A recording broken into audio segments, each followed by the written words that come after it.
बिस्मिल्लाहिर्रहमानिर्रहीम। आज हम दो शेरी इस्तिलाहात पे बात करेंगे, काफ़िया और रदीफ़। ये हमारा आज का मौजू है।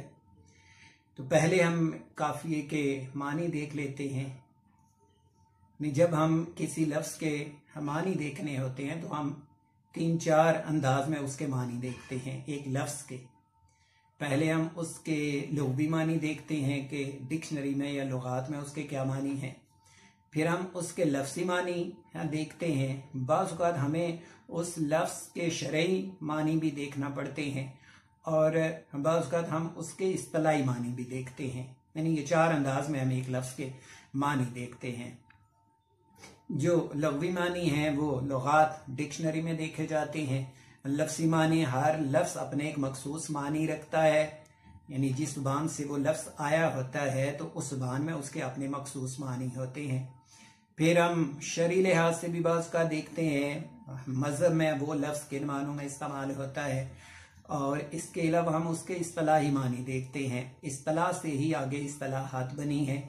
इस्तिलाही मानों से ये मुराद है कि एक लफ्ज़ अपने असल मानों के बजाय किसी और मानों में, किसी और मानी में, किसी ज़ुबान में मशहूर हो जाए। अब ये जो लफ्ज़ काफ़िया है, काफ़िया के जो लफ्ज़ी मानी है या लुग़वी मानी है वो हैं बाद में आना, आखिर में आना, पीछे आना या इख्तिताम पे आना। ये इसके लुग़वी या लफ्ज़ी मानी होते हैं। लेकिन शेरी इस्तिलाह में अब ये क्योंकि काफ़िया है, काफ़िया शायरी की एक इस्तिलाह है, इस्तिलाही लिहाज से हम काफ़िए के और अंदाज में मानी लेते हैं। बस का हम तलबा को समझाने के लिए काफ़िए के एक मानी हम आवाज़ अल्फाज का इस्तेमाल भी हम कह देते हैं, यानी वो अल्फाज जिनकी आवाज़ एक दूसरे से मिलती जुलती होती है, जिस तरह आना, जाना, रहना। इस्तिलाही मानों से मुराद ये होती है कि कोई लफ्ज़ अपने किन मानों में मशहूर हो जाए।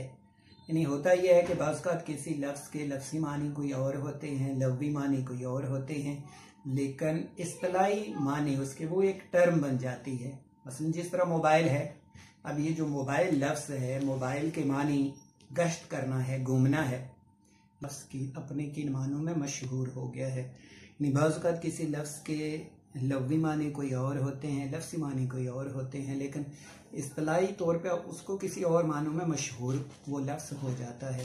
जिस तरह लफ्ज़ मोबाइल है, अब मोबाइल के मानी गश्त करना है, घूमना है, लेकिन मोबाइल एक डिवाइस के तौर पे मशहूर हो गया। अब हम किसी भी दुकान पे जाके कहते हैं कि मुझे मोबाइल चाहिए, तो वो मोबाइल गश्त का नहीं सोचेगा, उसके ज़हन में वो डिवाइस आएगी। तो इसके बाद हम इस्तिलाह ये होती है, जिस तरह हदीस है एक इस्तिलाह है, सुन्नत है एक इस्तिलाह बन चुकी है, इसी तरह फ़िक़्ह है वो एक इस्तिलाह है, क़यास है एक इस्तिलाह है, इज्तिहाद है, इजमा है, ये इस्तिलाहात हैं। यानी ये इनके लफ्ज़ी मानी कोई और हैं, लेकिन ये मशहूर या इस्तेमाल ये किसी और मानों में होते हैं। अब हम काफ़िए की तारीफ़ को देख लेते हैं।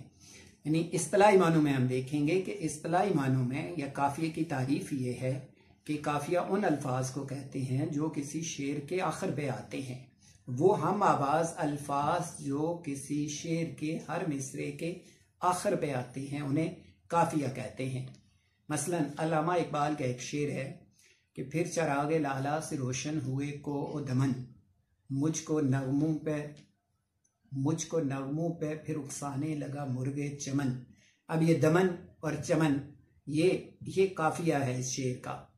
फूल हैं सहरा में या परियां कितार अंदर कितार, उदे उदे नीले नीले पीले पीले पैरहन।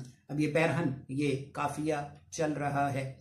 बरगे गुल पे रख गई शबनम का मोती बादे सुबह, और इस मोती को चमकाती है सूरज की किरण, पानी पानी कर गई मुझको कलंदर की ये बात, तू झुका जब गैर के आगे न तन तेरा न मन। तो अब ये चमन है, मन है, पैरहन है, ये सारे इन अल्फाज को काफ़िया कहा जाता है। काफ़िया के बारे में 2 बातें मज़ीद आप याद रखें कि जो काफ़िया है ये अरबी शायरी की इस्तिलाह है। यानी अरबी शायरी में रदीफ़ नहीं होता, जो रदीफ़ है ये फ़ारसी शायरी में और हिंदी या हमारी उर्दू शायरी में रदीफ़ पाया जाता है। عربی شاعری میں قافیہ سب سے آخری لفظ ہوتا ہے، اس لیے قافیے کے معنی آخر میں آنا یا اختتام پہ آنا کے لیے جاتے ہیں۔ ایک تو قافیے کے بارے میں یہ بات یاد رکھنی ہے۔ دوسری قافیے کے بارے میں اب یہ بات یاد رکھیں کہ قافیے کو شاعری کی جان کہا جاتا ہے، یعنی اگر قافیہ نہیں تو پھر وہ شاعری نامکمل ہے، ہم شاعری کی صنف میں شامل نہیں کر سکتے۔ یعنی قافیہ شاعری کے لیے روح کی حیثیت رکھتا ہے، جس طرح روح کے بغیر انسان کا جسم بے معنی ہو جاتا ہے، اسی طرح قافیے کے بغیر شاعری بھی بے معنی ہو جاتی ہے۔ اب ہم دوسرے عنوان پہ بات کرتے ہیں، ردیف۔ جو ردیف ہے، ردیف کے جو لفظی معنی ہیں وہ گھوڑے پہ پیچھے بیٹھا ہوا دوسری سواری، یہ اس کے معنی لیے جاتے ہیں۔ گھوڑے پہ اصل سوار کے پیچھے بیٹھنا یا اونٹ پہ اصل سوار کے پیچھے بیٹھنا۔ آج کے دور میں ہم یہ کہہ سکتے ہیں کہ موٹر سائیکل پہ جو دوسری سواری بیٹھی ہوتی ہے اس کو ہم ردیف کہتے ہیں۔ اب اصطلاحی طور پہ ردیف ان الفاظ کو کہتے ہیں، وہ الفاظ جو کسی شعر کے مصرعے میں قافیے کے بعد آتے ہیں۔ مثلاً علامہ اقبال کا ہی ایک شعر ہے، ایک غزل ہے، کبھی اے حقیقت منتظر نظر آ لباس مجاز میں، کبھی اے حقیقت منتظر نظر آ لباس مجاز میں، کہ ہزاروں سجدے تڑپ رہے ہیں میری جبین نیاز میں۔ اب یہ مجاز اور نیاز یہ قافیہ ہے، اور اس کے آخر پہ جو میں آ رہا ہے یہ ردیف ہے۔ طرب آشنائے خروش ہو تو نواح محرم گوش ہو، وہ سرود کیا کہ چھپا ہوا ہو سکوت پردہ ساز میں۔ نہ کہیں جہاں میں اما ملی، جو اما ملی تو کہاں ملی میرے جرم خانہ خراب کو تیرے عفو بندہ نواز میں۔ تو بچا بچا کے نہ رکھ اسے، تیرا آئینہ ہے وہ آئینہ، کہ شکستہ ہو تو عزیز تر ہے نکاح آئینہ ساز میں۔ جو میں سر بے سجدہ ہوا کبھی تو زمین سے آنے لگی صدا، تیرا دل تو ہے صنم آشنا تجھے کیا ملے گا نماز میں۔ اب اس غزل میں جو ہر شعر کے ہر مصرعے کے آخر پہ جو لفظ میں آ رہا ہے تو یہ اس کا ردیف ہے۔ اب ردیف کے لیے ایک دو باتیں آپ یاد رکھ لیں کہ ردیف کے بنا بھی غزل ہو جاتی ہے۔ ردیف غزل کے لیے ضروری نہیں، شاعری کے لیے ردیف ضروری نہیں ہے، بلکہ علامہ اقبال کی شاعری میں ردیف ہمیں بہت کم ملتا ہے۔ ردیف شاعر پہ منحصر ہے کہ وہ ردیف لائے یا نہ لائے۔ پھر قافیہ جو ہے وہ قافیہ زیادہ تر ایک ہی لفظ پر مبنی ہوتا ہے، بہت کم چانسز ہوتے ہیں کہ قافیے کے ایک